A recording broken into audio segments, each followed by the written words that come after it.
Here's how I rust my exhaust in 4 easy steps. First, I start with a rusty looking paint mix. In this case, I used Hall Red and Flat Red as a nice rusty looking base, making sure to cover the whole surface. This way, if the following steps missed a spot, the rusty paint would blend in and look like it belongs. Before adding pigment directly to the exhaust, I used ochre as a bonding agent to make the pigment adhere to the exhaust.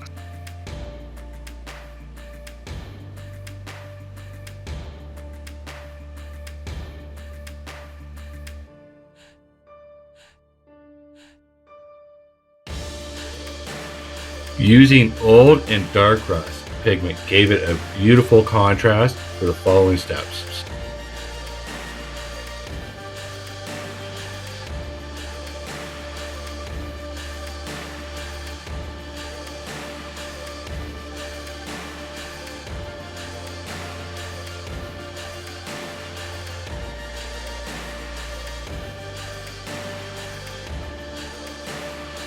Here I'm just speckling some ochre on the pigment before it dried to give it a nice 3-color contrast look.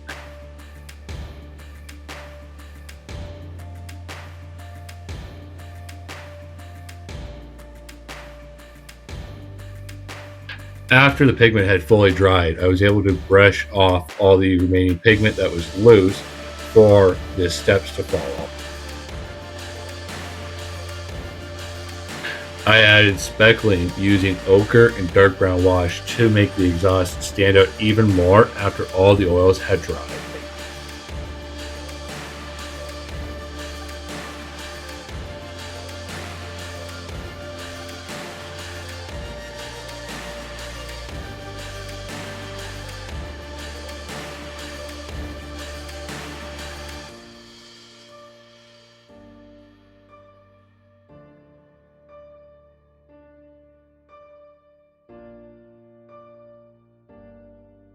Want to learn how I get my 3-color camos to blend together? I'll show you in this video how I do it, so stick around and find out.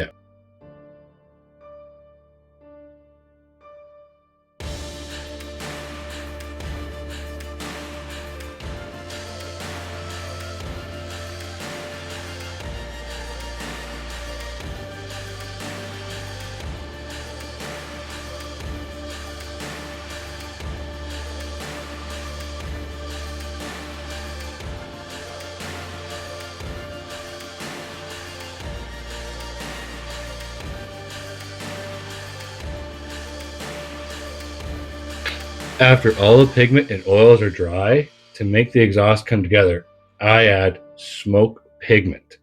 Now I use a triangular cotton tip from Tamiya for this, but as you'll see, a regular Q-tip works just as good, if not better, than the Tamiya one.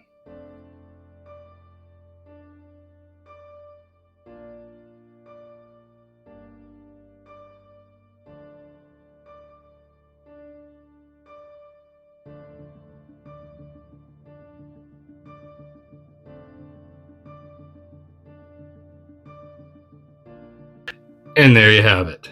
My 4 easy steps proven to bring your exhaust up to that next level.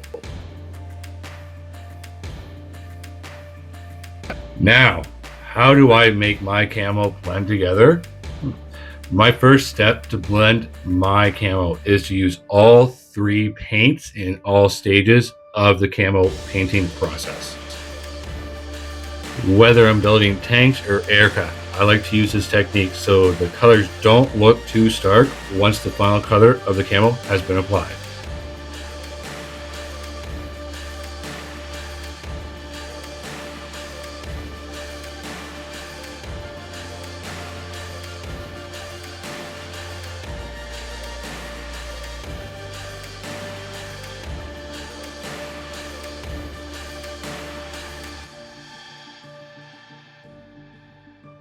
When painting my camo pattern, I use a PSI roughly about 9 to 15 PSI, and I do adjust as I'm going to get the best opportunity of zero splatter and overspray.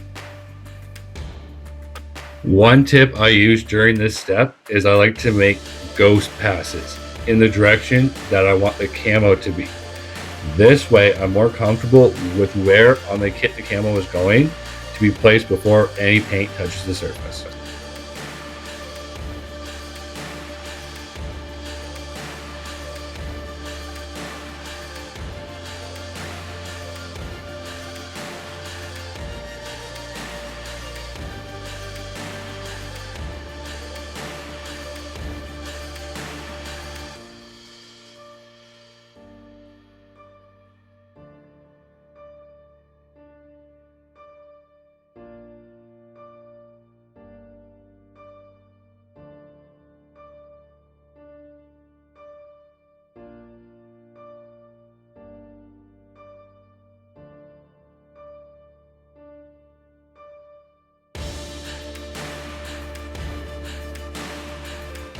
Once I start to outline the camo, I try to get the smallest lines possible.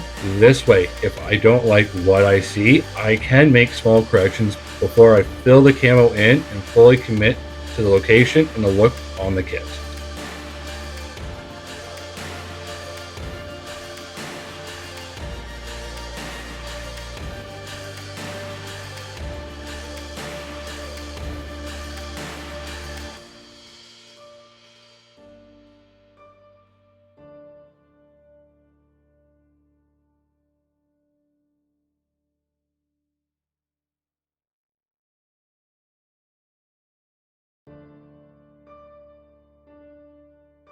And that's my tip on blending your paint to make your camo look less stark and giving it a more harmonized look.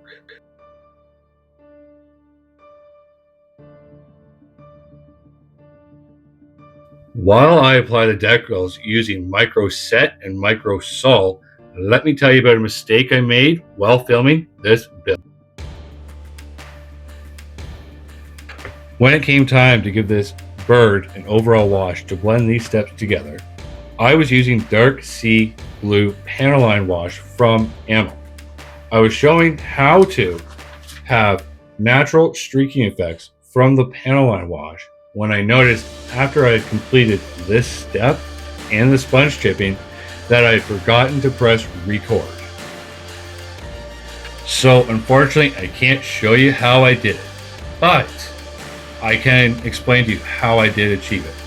First, I applied the wash over the Spitfire. Once it had dried, I used a couple of makeup sponges that I did not steal from my wife, dipped in odorless thinner. Then I began to drag the sponges across the surface of the aircraft in the direction of airflow. Once I was happy with the result, I allowed it to dry. Then I used a small piece of sponge dipped in flat aluminum, dabbed it off as much as possible on a paper towel, and then began to dab it on the aircraft in the areas in which the pilot and the grounds crew would be walking on the most. Then I turned my attention to installing the exhaust on the Spitfire. As you can see, the exhaust did not want to cooperate and just get on the kit. But after a few moments, I was finally able to get the exhaust on the kit. Yay!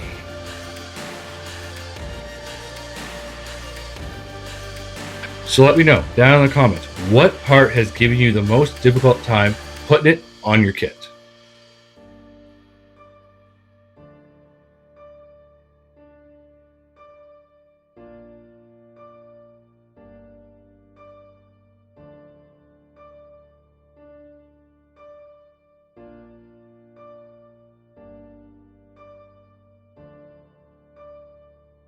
To finish this nice build off, I add smoke on the fuselage coming from the exhaust in the direction of airflow.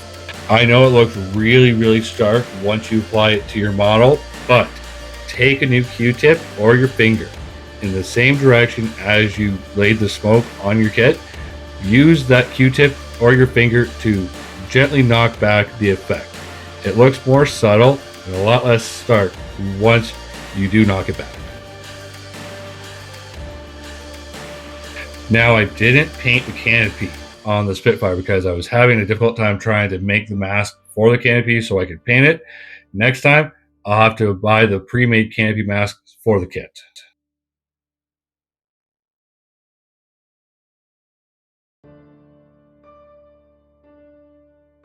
Thank you so much for watching. Don't forget to like, share, and subscribe. I'm Josh, and I will see you on the next video.